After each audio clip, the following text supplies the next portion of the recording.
थे, आते हैं जाते हैं। आसपास के राज्यों से, जैसे उत्तराखंड से, उत्तर प्रदेश से, हरियाणा से, राजस्थान से ढेर सारे लोग यहाँ बसते हैं। ऐसा करना संभव नहीं था, तो वो निर्णय को केंद्र सरकार ने बदला और ये तय कर दिया कि हर एक व्यक्ति का इलाज हर एक अस्पताल में होगा।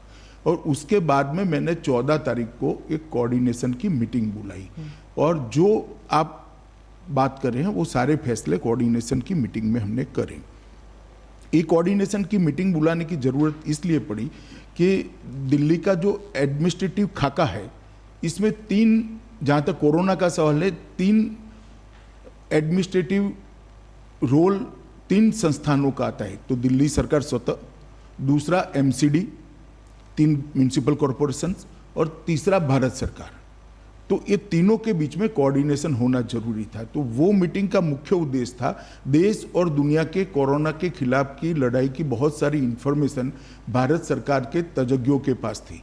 जैसे डॉक्टर पॉल है, नीति आयोग के मेंबर हैं, हमारे डॉक्टर भार्गव है, ICMR के हैं, और एम्स के डायरेक्टर गुलेरिया जी हैं। ये तीनों के पास पूरे देश भर की स्थिति और दुनिया भर की लेटेस्ट स्थिति की जानकारी थी। भारत सरकार काफ़ी कुछ मदद भी कर सकती है। दिल्ली सरकार का स्वास्थ्य विभाग और दिल्ली सरकार का मेन रोल है ही है। और अस्पताल बहुत सारे MCD के हैं, नीचे के कर्मचारियों की संख्या भी MCD की ज़्यादा है। तो एक व्यापक अभियान कोरोना के खिलाफ चलाना है, तो तीनों ने मिलजुल कर काम करना पड़ेगा। तो मैंने मीटिंग बुलाई, इसमें दिल्ली के मुख्यमंत्री जी भी आए, उप मुख्यमंत्री जी भी आए, भारत सरकार के स्वास्थ्य मंत्री भी थे, ये तीनों डॉक्टर भी थे, और बाद में MCD के मेयरों के साथ भी मीटिंग की। इसमें हमने बहुत सारे निर्णय लिए और आज मैं कह सकता हूँ विश्वास के साथ कि 5.5 लाख वाली स्थिति 31 जुलाई तक नहीं आएगी। पर ये क्राइसिस तक क्यों आया? क्योंकि अगर कोऑर्डिनेशन थी तो 14 जून वाली मीटिंग की क्या जरूरत थी? क्या पता नहीं था कि ये होने वाला है ऐसे? देखिए, आमतौर पर दिल्ली सरकार की जिम्मेदारी है कोऑर्डिनेशन करने की और व्यवस्थाओं को ठीक करने की, मगर जब मनीष जी का बयान आया तब मुझे लगा कि अब भारत सरकार को प्रेक्षक नहीं बनाना चाहिए। मोदी सरकार की पूरे देश की जवाबदारी, प्रधानमंत्री जी की पूरे देश की जवाबदारी। प्रधानमंत्री जी ने भी मुझे कहा कि भाई गृह मंत्रालय ने इसमें इनिशिएटिव लेकर आगे बढ़ना चाहिए, दिल्ली सरकार को मदद करना चाहिए। आज भी मैं स्पष्ट कर रहा हूँ, दिल्ली सरकार को हम मदद कर रहे हैं, परंतु कोऑर्डिनेशन जब तक नहीं होता है नहीं होता। इसलिए भारत सरकार ने इसमें कोऑर्डिनेशन की दृष्टि से हस्तक्षेप तो नहीं कह सकते, मगर एक मीटिंग बुलाकर काम करना शुरू किया। इसमें जो कमियां हमारे ध्यान पर आई, व्यापक चर्चा के, कुछ दिल्ली सरकार ने भी मुद्दे रखे, कुछ जो एक्सपर्ट्स थे उन्होंने रखे, कुछ MCD के मेयरों ने रखे। क्योंकि दूसरे ही दिन मैंने मेयरों के साथ भी मीटिंग की, ऑल पार्टी लीडर्स के साथ भी मीटिंग की, और सबके जो सुझाव है इसके आधार पर हमने बहुत सारे निर्णय करे। सबसे पहला निर्णय करा कि 30 जून तक कंटेनमेंट जोन के हर घर का सर्वे हो जाएगा।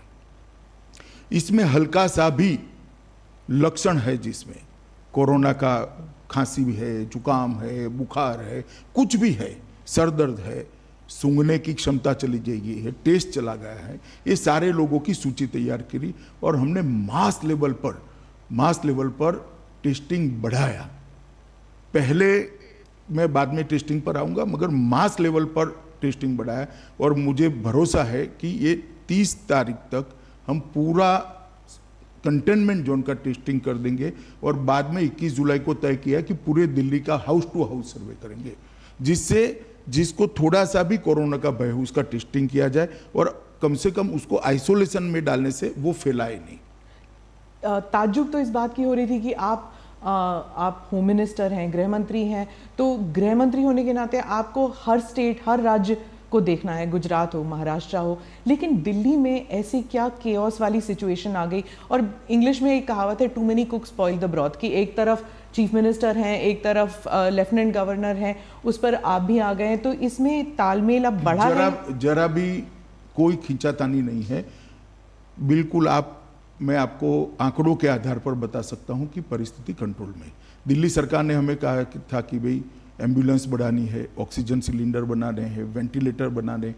हमने 500 ऑक्सीजन सिलेंडर इमीडिएटली दे दिए, 10,000 के करीब ऑक्सीनोमीटर दे दिए, 440 वेंटिलेटर दे दिए हैं, और भी ज़रूरत पड़ेगी तब देते जाएंगे।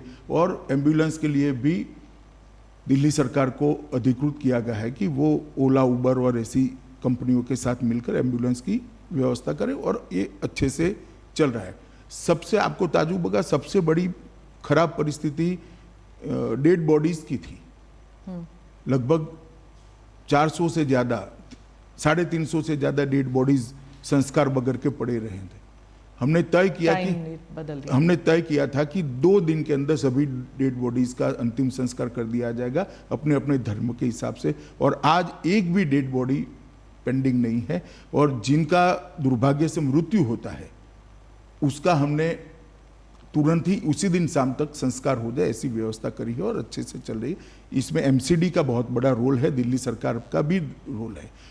दूसरी बहुत सारी कंप्लेंट्स आ रही थी स्मिता जी की अस्पतालों की स्थिति ठीक नहीं, उनको गाइडेंस चाहिए, तो एम्स के टेलीफोनिक गाइडेंस की हमने व्यवस्था कर दी।